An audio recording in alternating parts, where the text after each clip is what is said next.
সোনালী সূর্যের প্রতি সম্মান দেখানোর জন্য আজকে আমি আপনাদের কাছে চলে এসেছি। পীরগঞ্জের আপামর জনগণ, আজকে এখানে কোনো জনসভা নয়, কোনো মিটিং নয়, অন্তরে দ্রোহ, অন্তরে আগুনের জ্বালা, 15.5 বছরের গোটা জাতির উপর নির্যাতনের কষ্ট নিয়ে আজকে আপনাদের সামনে হাজির হয়েছি। এই 15.5 বছরে ইতিমধ্যে আমাদের জীবন থেকে 32টা ঈদ বিদায় নিয়েছে, কিন্তু বাংলাদেশের মানুষ ঈদ উদযাপন করতে পারে না।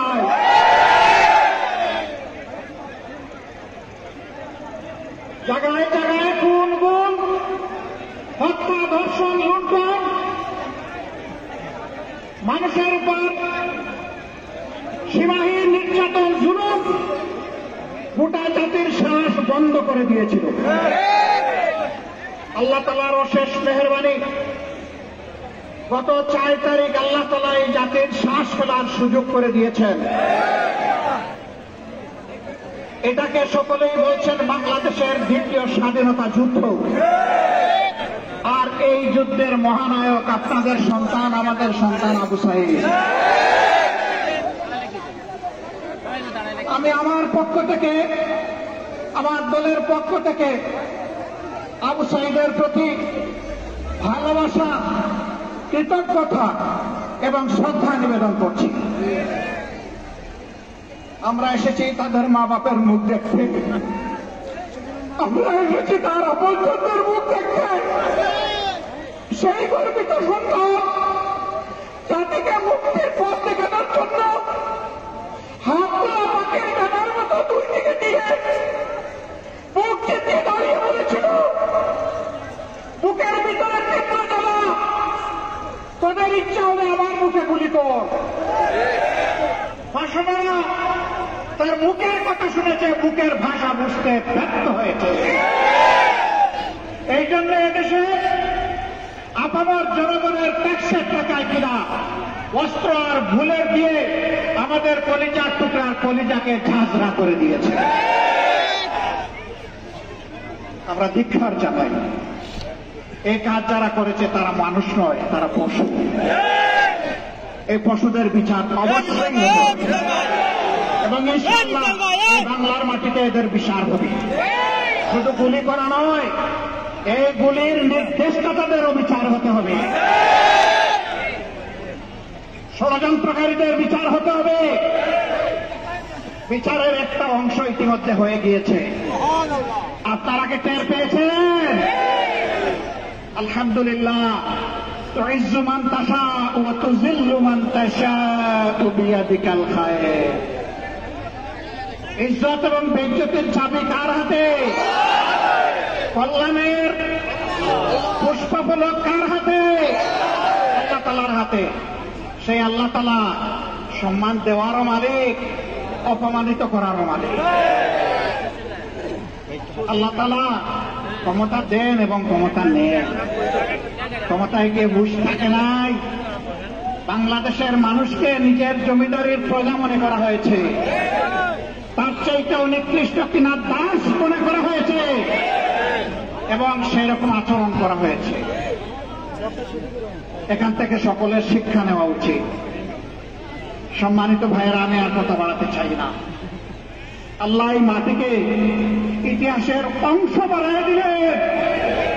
এই গৌরব শুধু আপনাদের এই সন্তান, এই মুক্তিযুদ্ধের মহানায়ক, তার পরিবার চেয়েছে তাকে বীর ঘোষণা দেওয়া হোক। আমরা বলছি সে বীর নয়, সে তো মহানায়ক। কে ঘোষণা দিল না দিল তা জানি না, কিন্তু বাংলাদেশের 18 কোটি মানুষ এই ঘোষণা দিয়ে ফেলেছে। এটা জনগণের ঘোষণা, এটাই শ্রেষ্ঠ ঘোষণা। এরপরে যদি কোনো সরকার দেয় আমরা তাদেরকে মোবারকবাদ জানাবো। আমরা এসেছি সেই যুব সমাজকে অভিনন্দন জানাতে এখান থেকে আপনারা বিশ্বাস করুন, দফায় দফায় জেল কেটেছি, নির্যাতিত হয়েছি।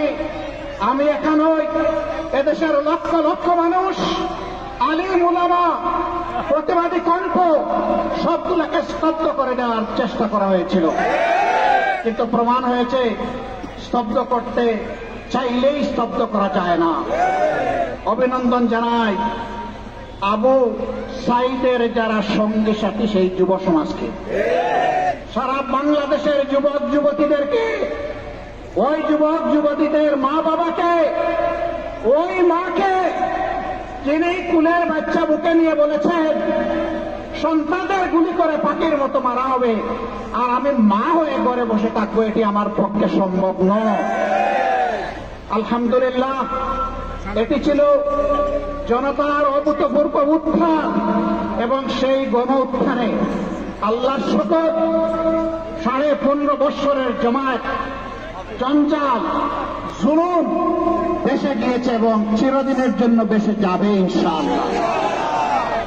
যারা এই জাতিকে অপমানিত করেছে তারা কখনো সম্মানিত হতে পারবে না।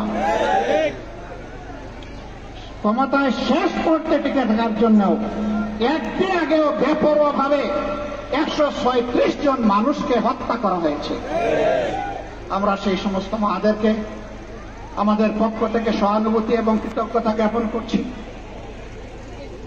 যারা তাদের বুকের তন হারিয়েছে। বাবাদেরকে করছি, আমাদের সেই সমস্ত বোনদেরকে করছি যারা তাদের স্বামী হারিয়েছে, এতিম বাচ্চাদেরকে করছি যারা তাদের হক হারিয়েছে, বোনদেরকে করছি যারা তাদের ভাই হারিয়েছে, ভাইদেরকে করছি যারা তাদের আপন ভাইকে হারিয়েছে। আপনাদেরকে অভিনন্দন, আপনাদের প্রতি জাতি কৃতজ্ঞ। আল্লাহ আপনাদেরকে সবরে জামিলা থাকুন। যুব সমাজকে অভিনন্দন আবারও জানাই।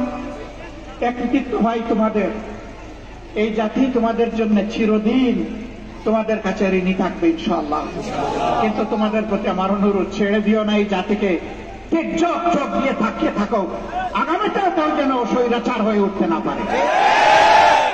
আগামীর বাংলাদেশ যেন হয় স্বৈরাচার মুক্ত বাংলাদেশ, মুক্ত বাংলাদেশ, ইনসাফের বাংলাদেশ, প্রত্যেকটি নাগরিকের গর্বের সাথে বেঁচে থাকার বাংলাদেশ। আমরা সেই বাংলাদেশের অপেক্ষায় থাকলাম।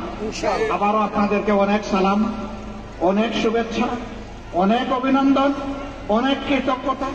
আপনারা দোয়া করবেন আমাদের এই মজলুম দল আপনাদের পাশে, জনগণের পাশে, জাতির ক্রান্তি লগ্নে সুখে এবং দুঃখে উভয় অবস্থায় যাতে আপনাদের পাশে থাকতে পারে আমাদের জন্য দোয়া করবেন।